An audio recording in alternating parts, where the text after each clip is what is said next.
At every stage of our lives, we make decisions that will profoundly influence the lives of the people we're going to become. And then when we become those people, we're not always thrilled with the decisions we made. So young people pay good money to get tattoos removed that teenagers paid good money to get. Middle-aged people rush to divorce people who young adults rushed to marry. Older adults work hard to lose what middle-aged adults worked hard to gain. On and on and on. Why do we make decisions that our future selves so often regret? Now, I think one of the reasons I'll try to convince you today is that we have a fundamental misconception about the power of time. Every one of you knows that the rate of change slows over the human lifespan, that your children seem to change by the minute, but your parents seem to change by the year.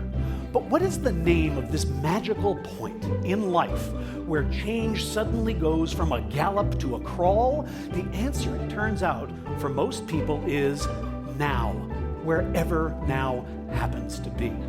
What I want to convince you today is that all of us are walking around with an illusion that history, our personal history, has just come to an end, that we have just recently become the people that we were always meant to be and will be for the rest of our lives.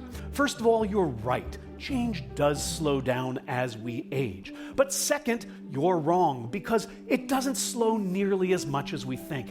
We call this the end of history illusion. People predict that the friend they have now is the friend they'll have in 10 years. The vacation they most enjoy now is the one they'll enjoy in 10 years. And yet, people who are 10 years older all say, that's really changed. Why does this happen? We're not entirely sure, but it probably has to do with the ease of remembering versus the difficulty of imagining. Most of us can remember who we were 10 years ago, but we find it hard to imagine who we're going to be. And then we mistakenly think that because it's hard to imagine, it's not likely to happen. The bottom line is, time is a powerful force. It transforms our preferences, it reshapes our values, it alters our personalities.